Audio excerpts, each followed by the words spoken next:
I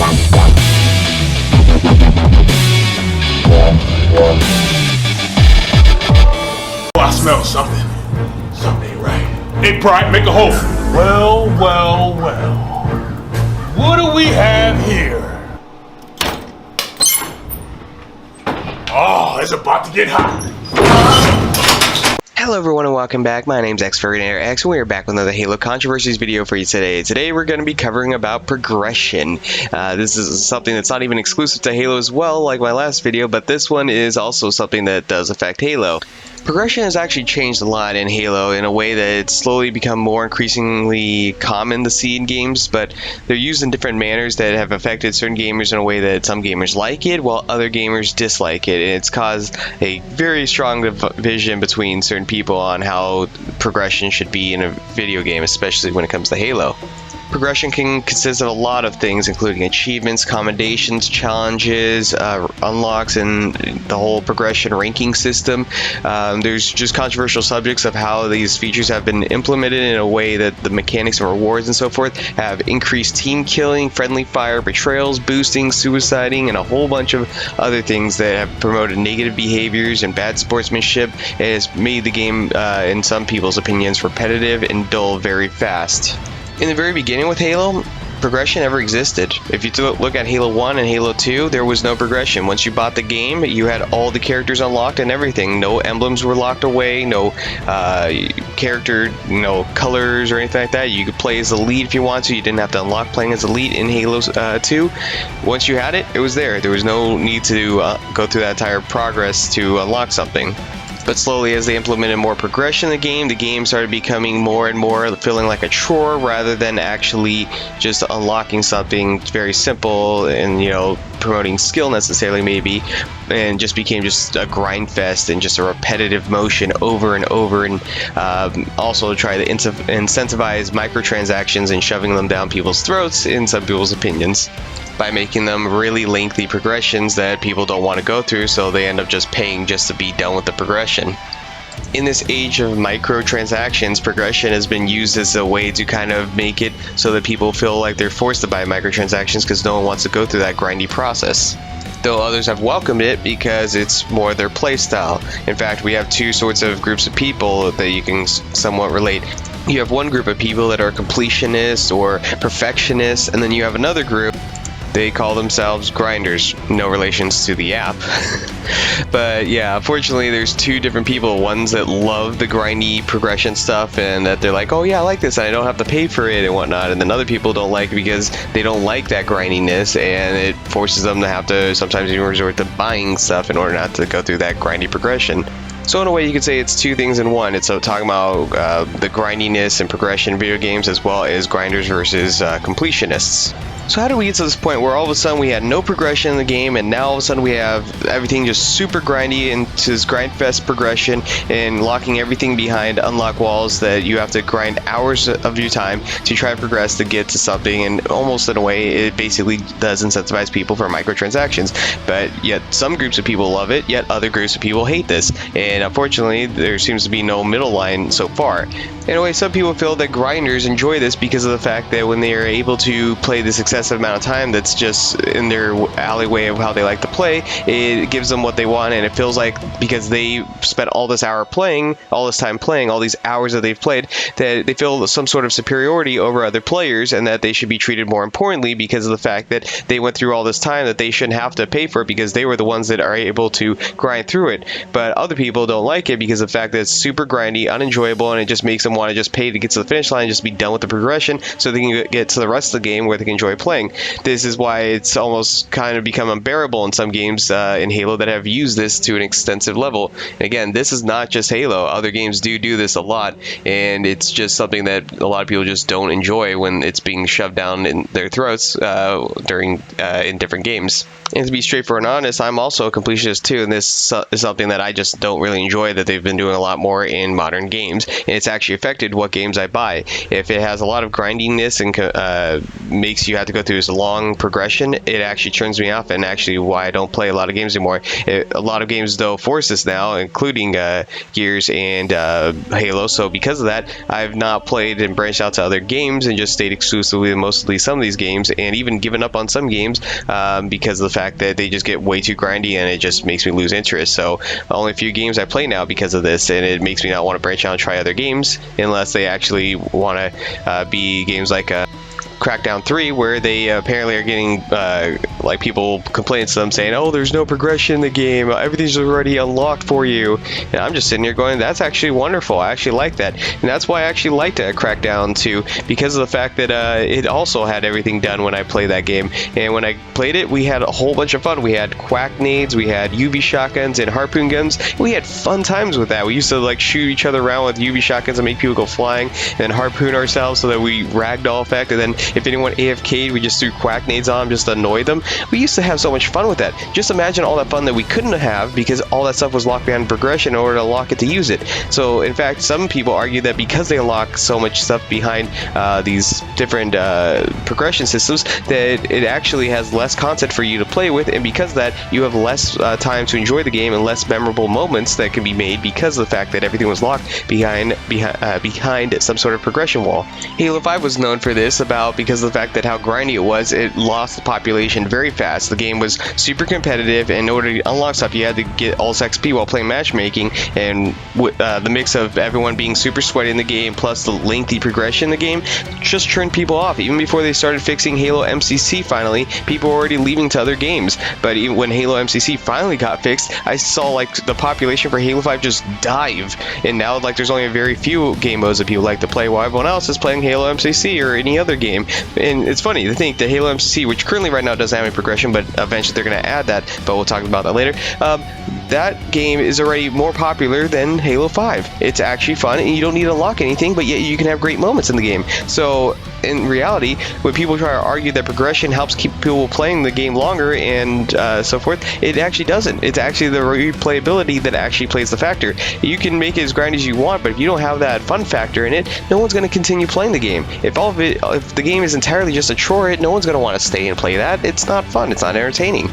I mean, all you gotta do is take a look at the ranking system. I mean, it's level 1 to level 152. You want from all the progression, all the amount of XP it takes from level 1 to level 150 is the exact same amount from level 1, going from like level 150 to level 152. It's almost the exact same. It just completely skyrockets like the Superman ride at Six Flags. It just jumps all the way to the top, almost so steep. It's just like, wow, that's ridiculous. It just got way out of hand fast. Boy, that escalated quickly. I mean, that really got out of hand fast. I mean, seriously, not everyone here has a shit bucket to sit there all day and just do this for the entire time. Like, we're all a bunch of curl level 100s or something like that. But yeah, some people also argue that the fact is that it does, in the short term, it still actually retains more people longer than an average game. When it first comes out back in the days of like Halo 3, you would just go over to Call of Duty 4, or you go over to Gears 2 or so forth. You'd play other different games. You would just switch around. You wouldn't actually stay, committed to one game, and this is their way of trying to get you committed to one game, which is, in one way, it looks good for some people. In other ways, it doesn't, because people want to have that variety. So it's kind of argumentative back and forth. And another thing with Halo 5 is how long the progression is probably the hardest progression in any game, because of the fact that how long and grindy it is. Only about an estimated 600 people actually ever got to the max rank in Halo 5, which is, the thing about that means 99.9% of gamers have not even reached this rank. Not even reached it, because it takes that long that of all the people that played Halo 5. That's a very small number. And yet those very few small numbers, it's found out that a lot of those people, when someone did a poll, found out a lot of them actually paid for microtransactions to get up there quicker. So in reality, some people estimated it's like probably about 80 to 90% of those people that got to max rank actually did pay even maybe one or more loot boxes to help get them there quicker. So it doesn't actually really reward people necessarily. This is just influencing people to pay for microtransactions in some arguments. So for grinder type gamers, yeah, they like this because it keeps them playing the game longer, probably more often. But the fact of the matter is the average casual gamer does not actually enjoy this. In reality, they end up going back to games with zero progression like Halo MCC. So in reality, progression actually didn't help the game. And in fact, it only helps a certain group of people stay longer, which are grinders. But other people, it doesn't help them stay longer. And also, they don't like the fact that they don't have access to all the skins, all the unlocks and everything, because it takes them way longer to get to those points. And they've already lost the entertainment and lost the value of wanting to keep playing. And yet, there's people talking about, they're congratulating the idea that Halo MCC is going to get a progression system in it when Halo Reach comes out, and that it's going to be put in the game. But in reality, I say even, a lot of people argue as well, that even if Halo Reach came out on the MCC day one, everything unlocked, Haunted Helmet, Inclement Weather, whatever it is, that if there was none of that locked away and you could have access to that, I would play just as much, if not more, and have a better experience than have to go through a lengthy progression system, which is why a lot of people are hoping that it's not another Halo Reach grind fest, because people at the end of the day will argue that it's the content that matters. I would spend most of my time playing custom games with all the different Forge games that people made. That's what I would be having fun playing, not going through a progression system. That's not what entertains me. But I would like to have access to all the armors because, you know, if I pay for something, I want to have access to that. And that's what some people also argue, is that if they pay for it, they should have the access to it. In fact, some people argue that the whole progression system is actually take advantage of anyone that has kind of like those OCD, addictive, or impulse behaviors when they want to be completionists and have to go through all this content and play game modes that they don't like playing, but it helps them get to their final goal at the end to get the armors. And then when they do that, they just go off and play the game modes that they actually enjoy playing rather than the ones that they were forced to play just to get through the progression quicker. YouTubers like Vetoed, again, sorry, I keep throwing you in here, I keep throwing you under the bus, but it was a perfect example of how people just wanted to pay to get to the end line faster, so they paid to buy, you know, XP and get there quicker than have to go through the normal route. And people then there's people that argue that those few 600 people that got up to max rank are demanding that they get a special rank for getting there. In reality, most of them did pay for microtransactions, as shown by Vito when he paid for it, and he was hoping to get something out of it. So people are wanting to get a reward for just getting somewhere that in the end most people ended up just paying for. But yet at the same time, they think that the armor should be exclusively to them only, which is kind of redundant in my opinion.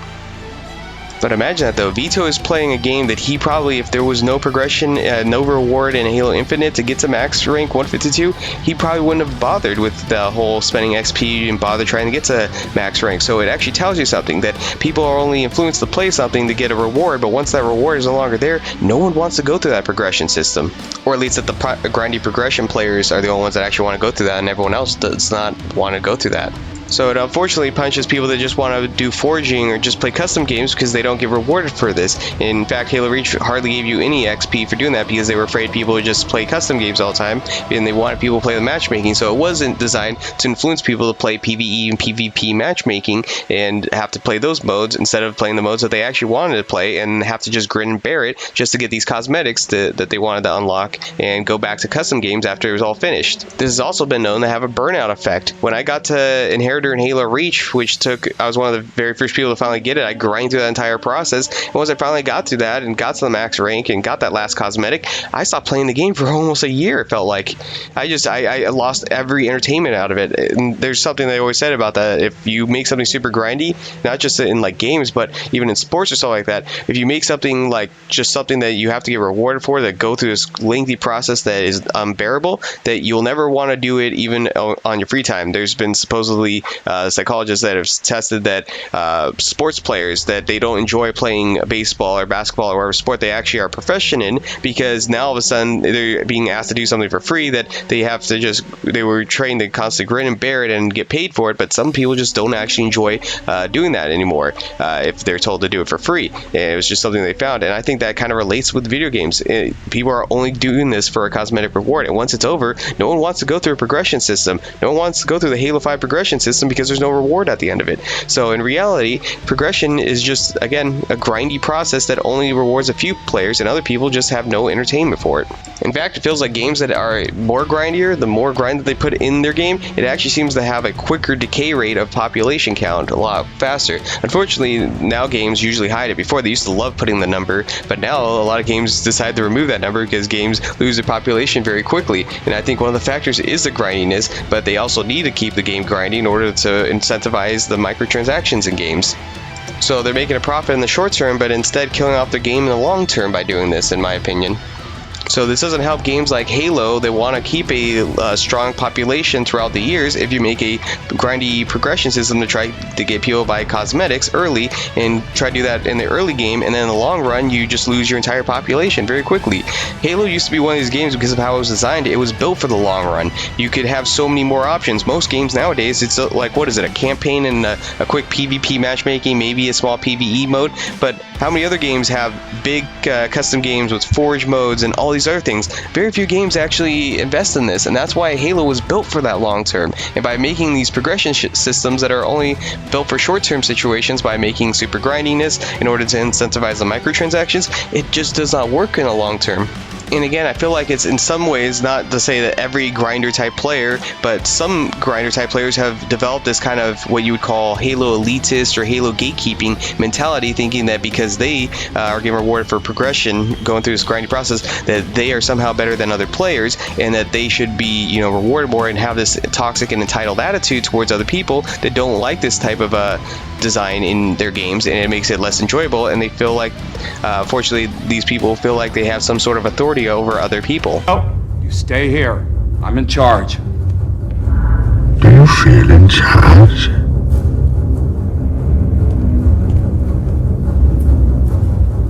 I've paid you a small fortune. And this gives you power over me? And it's not just the journey to get to the very end to get that achieving reward at the very end of the lengthy progression system, but it's the journey towards getting there that has also promoted tons of negative behavior and bad sportsmanship in video games, and ruined the experience for other people. Whether for its achievements, commendations, challenges, unlocks, whatever progression, it also indirectly influences people to do things like team kill, betrayal, anything to like get power weapons, be able to get an advantage to get, you know, their commendations done quicker or their challenges done quicker.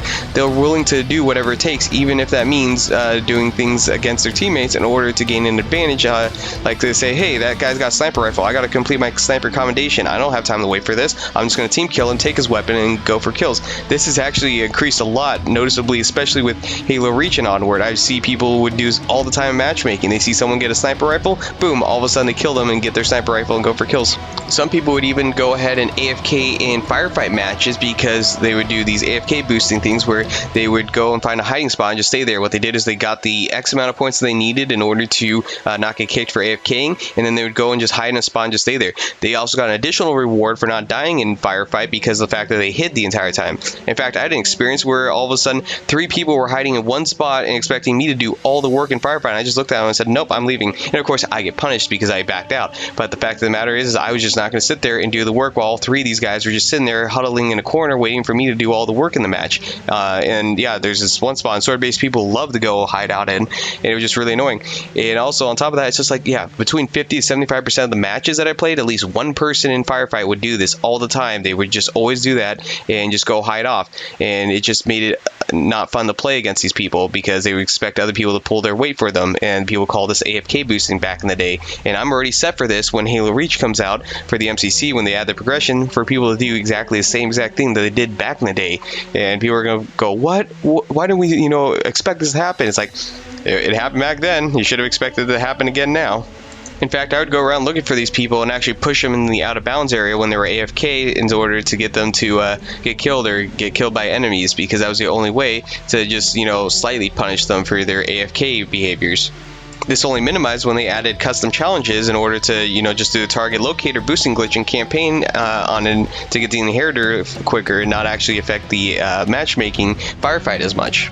I mean, it was not just Halo Reach when it came to the firefight, even Halo 5, because of the fact that there was a couple of videos. I'm not trying to blame the YouTubers that did this video, because they were just simply just, you know, displaying the video how that you get a lot of XP playing harder difficulty firefight modes. So what would people do? Well, you'd get a bunch of these level 10 players and say, oh, we get a lot of points if we try to join Mythic and Legendary rather than stay in regular Warzone. And what do? They just join those matches, and it made it unfun to play those because you would constantly lose because you would have at least 4 to 6 players in the group that are like level 10 and below, and it still happens, and it gets really irritating, which I'll do a video later on talk about how they could resolve that with an improved Warzone if they decide to do that in Halo Infinite. But yeah, it was really annoying because what they do is you just join in, and you'd see at the end of the match when you guys end up losing almost every time, you'd have these people that get like 2 or 3 kills, and they were just like level 10 players, and it's like, dude, why are you even playing this if you can't even get basic kills? And it would just ruin the experience for those situations. And it was just like, seriously, I had one match where we lost on the very first round. It was that island map, I forgot the name of it. I think it's called Apex, I can't remember, but you have to run and try to, like, the first objective was to protect the mini base that's over there with the elites that are storming it, and me and one other guy were trying to hold out like a whole bunch of elites, while the other guys were just getting killed by one elite. Like, one elite was taking on 3 Spartans, and those 3 players were just getting completely demolished, and it was like, seriously, why are you guys playing when you can't even fight them? And yeah, we're sitting here trying to hold back like 10-20 elites trying to storm the building. It's just like, this is ridiculous. We have like half our team just like all dead because they can't even like push the objective. It was just like, oh my god, this is ridiculous. And that's why I just hate, you know, this whole backpacking thing where they just expect everyone else to do all the work for them, and instead we end up losing the match entirely because they're just going to sit there and be lazy and think we're going to do the work for them and just not contribute anything on their end. And this isn't just Warzone Firefight, and Warzone in general has just been having problems. I mean, Warzone Assault and Warzone just regular mode have the same problem where people like on one team will get a 12-man team and just steamroll the entire enemy team because they know they're going to be usually randoms, and they just capture all 3 objectives and then just sit out there and just spawn kill, which I believe they call it core capping. There's the whole process of just capping the core really quickly and end the game really fast, and then there's the whole just destroying the enemy team and just sit there and spawn kill them as they're stuck in their main base and they can't move out because everyone's got tanks and everything, and just sitting there just killing them over and over. And unfortunately that just really gets annoying, and it's actually the reason why at one point they removed the ability to have parties in there, and then eventually added parties back, but then they just completely took out Warzone Assault because what happened in Warzone Assault was two-parter. If you play as the attacking team, you would intentionally lose because the fast rate of ending the match on the first round right away within 5 minutes or 6 minutes or whatever, it actually gave you more points in a faster time, points per minute, than if you actually tried to play the game regularly. So people would intentionally lose. And if you're on the defending team, you had a full sweaty 12-man team, what you would do is intentionally hold out to the last minute, try to constantly just spawn kill as much as possible, and then what you do is then let them capture the objective and then fall back to the next one. So, and then do this repeatedly so you can have 15 minutes of just spawn killing pretty much. And that's what basically ended up happening. They would lose the first 2 objectives and win on the 3rd objective, and they just intentionally did that. They would just spawn kill the enemies. And so because of that, that's why Warzone Assault pretty much became a special event thing rather than what it used to be a standard gameplay, because unfortunately it would always be a bunch of solos versus a bunch of sweaty tryhards. It just was not fair. It was not a fun experience. I'll again do a video on talking about how they can improve that if they ever do decide to do Warzone Assault in Halo Infinite. But that was just overall some of the things there. That's not even everything with Halo 5. There's a big problem with the sweatiness and infection. I mean, I like playing Infection, but I rather play Halo MCC Infection than play Halo 5 Infection because it is so bloody sweaty. There's this one guy who even talked about it. His name is Eagle Precursor, I think, where he talked about like people would do all sorts of cheap stuff in order to make themselves last man standing to get the infinite ammo, and then go on long kill sprees and whatnot. And he's not he would do like videos about how they do it legitly, but he would also talk about people that would intentionally, like if they were like they had their friends play and they would tell him where the enemies were at and go around and only infect those players and leave him as the last man standing, so then that way that he can go and get kills. And people used to do this stuff. I used to see it all the time. In fact, there's one person, he's also actually a YouTuber, and I caught him on camera doing this in theater mode. I decided to record it. I was like, are you kidding me? This guy ended up I didn't see it at first, but I was like sitting there going, how the hell, every time I was crouched trying to sneak around the corner, how did he know that I was sneaking around and about to kill him? How is he doing that every single time? even though I was crouched, so there's no way he can see me, but yet he knew exactly every time pop around the corner and shoot me. And sure enough, I looked and noticed that there was like I think 1 or 2 infected players that were standing right next to him but weren't attacking him, and I realized they were making call-outs for him, telling him where the infected were coming from so that he could just know exactly where they were. And then he would do these videos, these montages where he would talk about how he goes on these long kill sprees, and it was just really irritating, the fact that he would act like he's skilled, but he was actually just having his friends tell him where all the enemies were at, and that's why he was going on a 100 kill spree. It was really BS, and the fact that people do these kind of cheap things is just not fun. And funny enough, that same guy, Eagle Precursor, I ended up accidentally lined up with him in a match. And I was like, okay, maybe it's not going to be that bad. And then sure enough, I get killed by him like no other in the first like couple seconds. Like he's just way sweaty, try hard, playing very aggressive as the human player, and just way too like into it. And I'm like, okay, so he really is you know, like what he shows in his video. So I ended up just saying, nah, you know what, I'm just going to sit back and just not even play, because that's going to be this entire experience when I play this game for the rest of this match. So me and the other guy, who apparently also knew who he was, we just sat there and said, nah, we're just gonna wait it out. And sure enough, I sent him a message afterwards saying, hey, sorry dude, I know who you are on YouTube, and it's just like I'm just not gonna waste my time, because it's just way too sweaty playing against you. And so I just wouldn't play, because of the fact that he was just gonna do that. And so him and everyone else ended up sitting there for like the entire round with me and the other infected player not playing, because of the fact that we did not want to play against a guy that's this sweaty.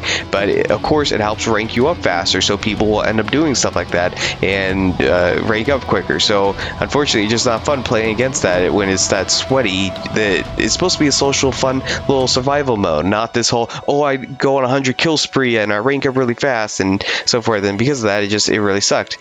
But not as much as back in the day on the forums. I'm gonna just make this story a little bit short, but there was this guy that literally talked about how he, you know, felt that he had the right to team kill people if he thought he was better at a certain weapon. He's like, well, I'm actually better with a sniper rifle than most of the people on my game, so what I always do is and he would like tell me the different ways that he could get away from getting a betrayal count towards him and still team kill his teammates so that he can get the weapon. And I, you know, eventually called him a team killing fucktard, because, you know, red versus blue joke. You shot Church, you team-killing fucktard! But it's true. That's what he was doing. He was advertising himself, saying that, yeah, you know, I think that if I'm better with a sniper rifle, I should team kill other players on my team, and I shouldn't get punished for it. And if they're going to punish me, I'm going to at least find ways around not getting punished. So it's just like all these negative progression things really do promote this negative behavior, and I've seen it way too often. See that these are byproducts of progression, mainly grindy progression. But again, yeah, the biggest thing was in Halo 5 was people, you know, negative behavior when it came to commendations. Reach was like, it was definitely there, but Halo 5 took it to another level. And like Halo CE or Halo 2, no one really cared about the sniper rifle as much. Not many people usually team killed for it. They usually said, hey, if you're good with the sniper rifle, you take it.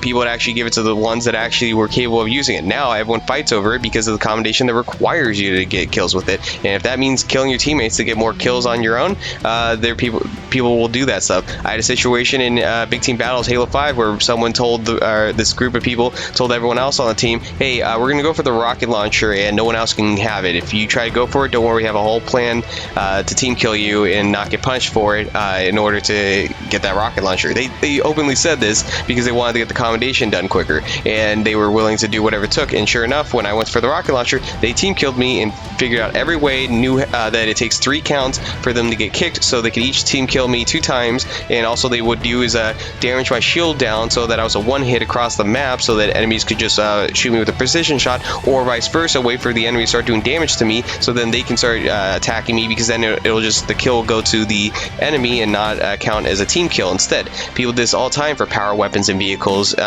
You could go for the Banshee and someone would EMP your vehicle with a grenade launcher in Halo Reach just to force you out of it, and all sorts of like negative behaviors. And it was just really annoying. It was basically just that kind of behavior, saying, give me what I want or you're gonna get team killed, because I need to get my commendations finished so I can rank up quicker.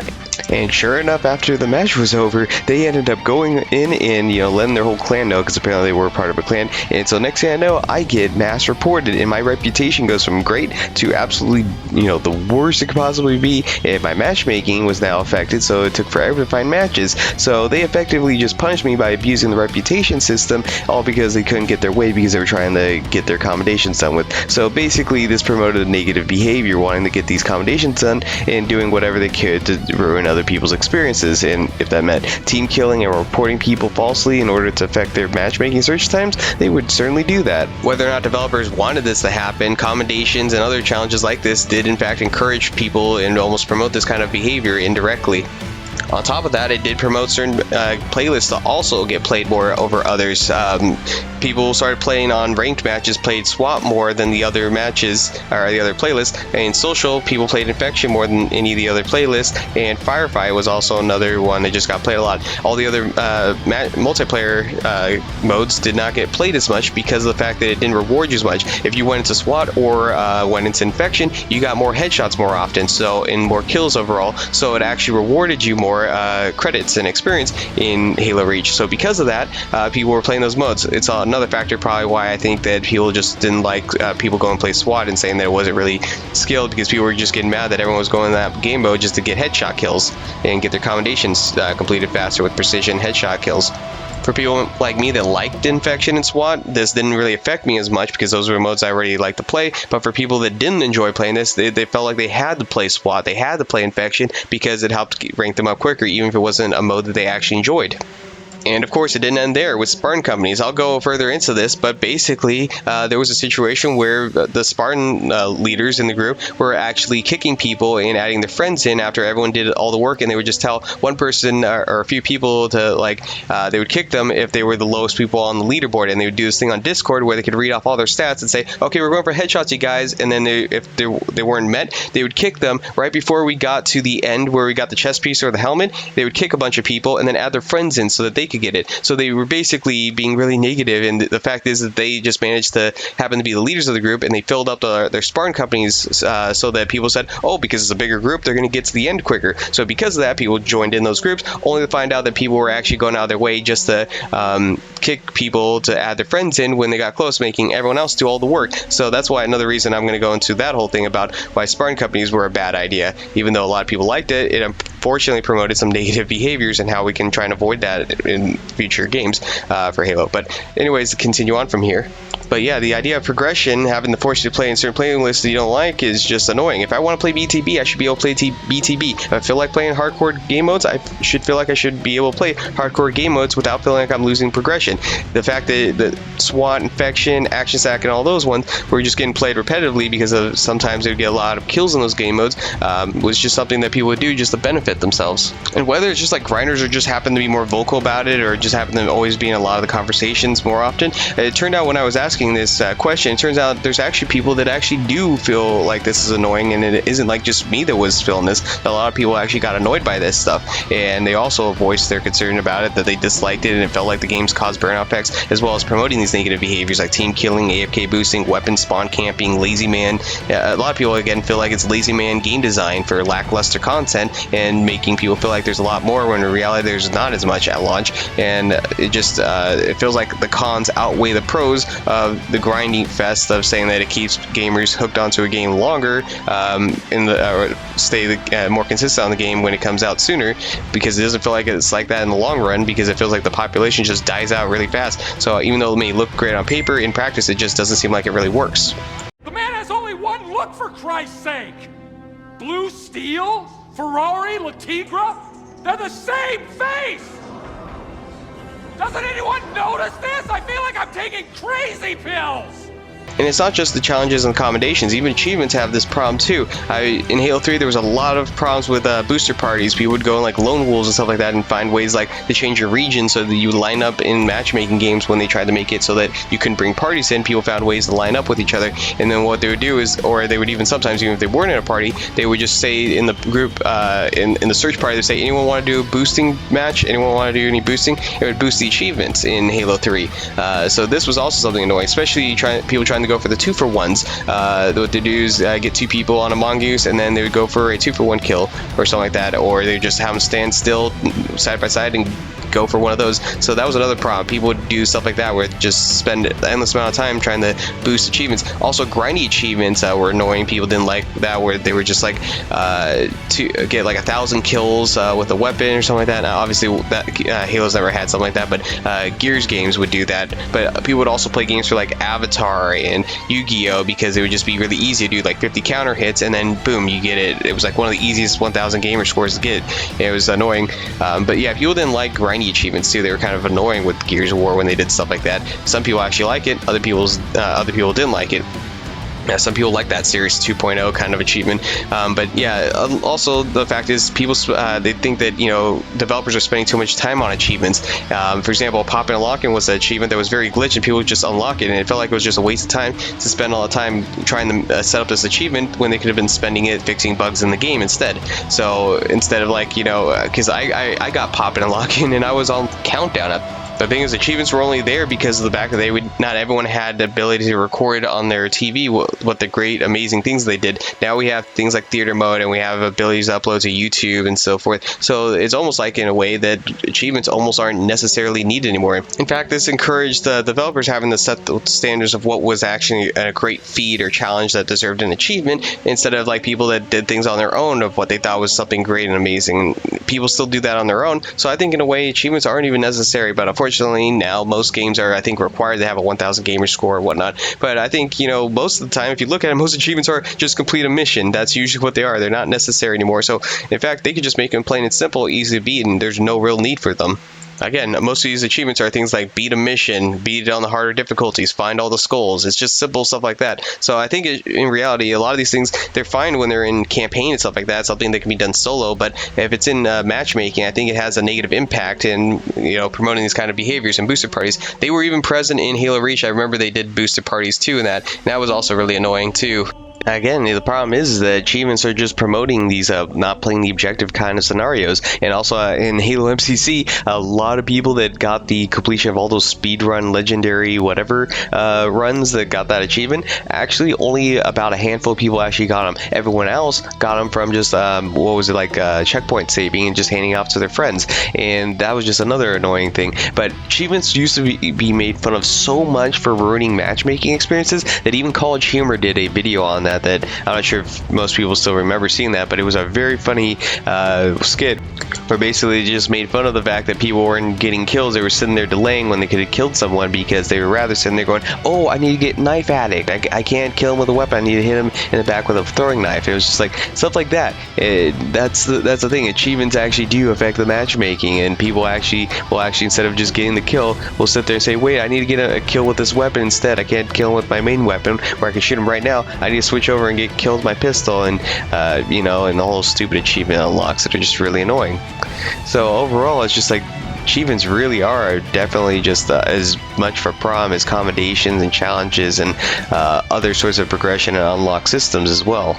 So people want a way to try to end these friendly fire, team killing, boosting, betrayal, AFKing, suiciding, weapon spawn camping, and so forth. They just want something that will fix that and not make the game so grindy at the same time too. Both those things are negative things that have come as a consequence because of progression.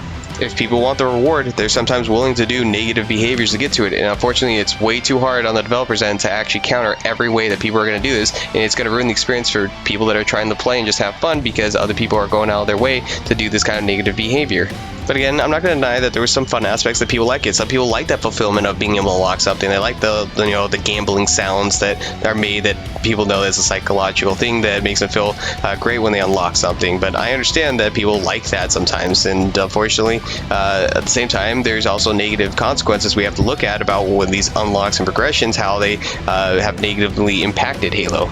Now, progression itself doesn't have little categories in it. People can, differentiate in different ways. So I decided to make 4 separate groups, and I try to define it the best as possible that I could. Number 1 is grindy progression, like Halo 5 and Halo Reach, where you can play the same game modes over and over to help get XP quicker, to get it done quicker. It's just a lengthy process. No skill involved. It's just you do the same thing over and over again. It's preferred commonly by grindy players, but it's been criticized for being boring and repetitive and makes people get burnout quicker. And certain games like, Destiny and Apex, for example, and even World of Warcraft, maybe those are ones that are preferred upon, but other people just don't like it, and it's really annoying. But it works well for microtransaction business models. The problem, though, also shows the fragility of this business model, how fragile it is to completely break it. When someone finds a loot cave or something to exploit and get a lot of resources quicker, they immediately try to stop it, usually patching it, or in some cases, like unfortunately, like one streamer, Glad, I think that's his name, GLADD, he got permanently banned from Anthem because of the fact that he found a loot cave and exploited it to get resources. This is to ensure that they can keep pushing this business model, and the only way to do that is by usually patching it, and in some rare cases they actually will even ban you just to really try to push that enforcement on you, though it has a shorter run in retaining higher player counts in the long run. Then there's things like skilled progression, where it's like Halo 3, Halo ODST, where the progression is more creative and more challenging with tactical and strategic thinking, where there is not just a straightforward, just do this X amount of kills or do these X amount of King of the Hill matches and so forth, that you have to unlock these armors through things like find legendary skulls or complete the campaign on solo legendary or hijack an enemy vehicle in mid-air while ejecting out of your own air vehicle.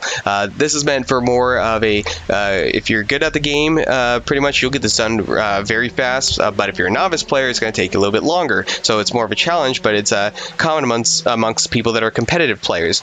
Then there's quick progression like Halo 4, where it's just very fast. It's like the grind model, but very, very quick. It maybe take you like 6 months to complete it all, but you'll get it all done, and then you can go off to play things you want to play. So you can get all the armors unlocked, all the challenges and stuff like that, and you can go back off to custom games, Forge, Firefight, and so forth. This is more commonly preferred by those that want to be completionists, that enjoy the game and can play the things that they actually enjoy playing, and not have to be stuck with those kind of progressions that take way too long, and that there's never an experience that everything is just paid for. You can actually unlock it through just normal progression.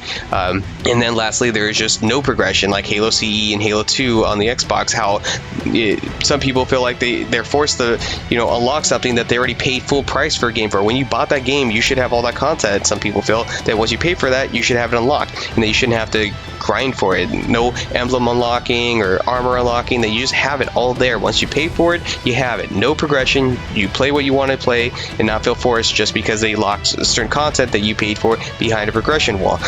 People that are more old school probably prefer this. Also, people that don't have a whole bunch of time to play and don't feel like going through this entire lengthy process to get what their money's worth is in a game. So there's a lot of people that say that they want one sort of way, and other people that want another sort of way. So how do we go about this? Where do we find a progression that kind of works for everyone? Some of the things I talk about here about like proposed solutions of making sure that if they're going to implement some sort of microtransaction system or something like that, that the progression and the unlocks or in skins and so forth have less effect when these microtransactions are implemented, and how the progression system should work. Whether it's battle pass or season pass, but most of the armors can be bought, but not all the armors, like the best ones, can be bought necessarily. That they actually have to incentivize the play. But the achievements should be something that are just like campaign only. This way, achievements stay out of the matchmaking experience and don't have a heavy effect against players' experience, especially people that just boost for achievements. Unfortunately, it's been proven, no matter how many games come out, that the ban hammer is ineffective at preventing all this stuff like friendly fire, team killing, and so forth, and people finding ways around it. So this would actually be a better way of doing it than relying on 3 for 3, having to do constant maintenance of watching people try and catch people that are cheating and punish them. Also, commendations and challenges in PvP and PvE wave modes or stuff like that should be less specific. Like, they shouldn't say exactly you have to get a kill with a spanker weapon. Instead, try something more like get kills with explosive weapons. That could be grenades, rockets, grenade launchers, fuel rods, and so forth. A blend of mix. That way, there's more options to get kills with that, so less people will resort to trying the team kill in order to get something, when in reality they can get kills with anything. This gives people more freedom in how they want to actually play, and that doesn't restrict certain game modes that people will try and play for. And also counter maybe the burnout effect is to design a season pass, battle pass kind of a pyramid tier system structure, where in fact when you unlock stuff like skins, weapons, armors, emblems, nameplates, and so forth, what you do is you have a cluster of them every season come out with more and more, and they just come out in each season. And even if you don't play that season, you can still unlock the stuff like what they're going to do with Halo MCC on Halo Reach. But what you do is you just have sections of like whether 100 items or 200 items of a mix of different of these things. And what it is at first you unlock unlock the emblems first, so small stuff first, but as you continue playing, you unlock more of the better stuff. So first you're unlocking the nameplates, the emblems, and then next thing you know, you're unlocking armors and skins, maybe skins first and then armors. That way, as you get closer to the end, you feel more rewarded with better rewards, and at the end, you don't have to make them so lengthy and grindy because of the fact that it can be quick, because once you finally get to the end, there'll be another season to come out with more of these items, so there's still stuff to keep playing for. Those people that are really grindy type players that want to get this stuff done quicker, they can play all the way and get to the end a lot quicker if they grind it out. But if you're just someone that casually plays, you can still get to the end of it. It's not going to be something that's going to take years to complete, or even 6 months. It's going to be something that might be like 2 or 3 months, but then there's going to be more armors to come out to play with. And so this way there's a constant need to come back and play, while at the same time the grinder players will be happy that they'll get to the end every single time. But at the same time, they're not going to feel like it's not going to be something that's going to be exclusively to them, that everyone has a chance to at least get, and that it won't require people that don't have a whole bunch of time to be stuck there to have to play that. Or maybe the possibility is, even if there is a little bit more lengthy progression, that there might be a method for those that don't have a lot of time to play but do work and still have a way to pay. Maybe that, because they did talk about the possibility of direct purchasing cosmetics, and that might actually be something that I've heard a lot of people say they're at least supported for, that kind of microtransaction, but no loot boxes. So this way you don't feel like you're stuck with PvP and PvE wave modes. Instead, you can also play things like Forge and custom games and still have ways to unlock stuff too as well. Because possibly what they could do here is this could all be PvP and PvE matchmaking stuff, and stuff that's like in custom games you can have everything unlocked. You can play with it freely. You don't have to go through the progression system necessarily. That's also a possibility. And that only if you can only wear these certain armors if you're in matchmaking. So say you can only wear these armors in matchmaking if you've unlocked it. So say, for example, we're talking about the Hayabusa armor, let's say, something like that, and say that only you can wear that all the time in custom games, but you can't wear it in matchmaking unless you've unlocked it in matchmaking. Maybe that's a possibility of how that incentivizes it, so that way people that want to just play custom games doesn't have to feel forced to play the PvE modes. Or a real easy way to do is, instead, without having to have all these separations of what's unlocked, what's not unlocked on certain modes, is just make it like how they kind of did with Halo 3 here, where after 1 year of no new content that's going to be added to the game, they've done all the updates, and they might still do minor server updates and stuff like that, but other than that, they're not adding anything major changes, any game modes or anything like that. After all that's been done with, I think after 1 year of just no updates, I think what they should do is just one update that just completely unlocks everything in the game, and that's like the final goodbye kind of thing. I think that'd be totally fair, and that'd be the best way to go about it, because after 1 year, if no one else is really playing it, that's the one way to keep it going. I know that's the end of microtransactions at that point, though, or any season passes or anything, because now everyone can access it. But I think that's fair, because the other people that have paid and everything have had plenty of time to play and have a fun run with it, so I think it actually works out fair for everyone. And thus, my conclusion here is that this might actually be the best solution to, help crack down on these achievements, commendations, and challenges and unlocks and other progression systems that promote all these negative behaviors and bad sportsmanship, and actually will make the game a lot better of an experience, and people not feel less likely to want to play matchmaking because of all these negative behaviors. Anyways, that's where I'm going to wrap it up, you guys. You let me know down in the comment section what your opinions are of how the progression system should work, and maybe also remember to vote. I have both in the information at the top where you can vote, or you can go in the links and vote on the Facebook groups if you want as well. Let me know there. Comment down below what you think. Rate if you like the video, dislike the video. Also, subscribe if you haven't been subscribed yet, and also hit those notification bells if you want to get more updates on us. Anyways, I'm going to let you guys go here. You all have a great day. Take care. Peace.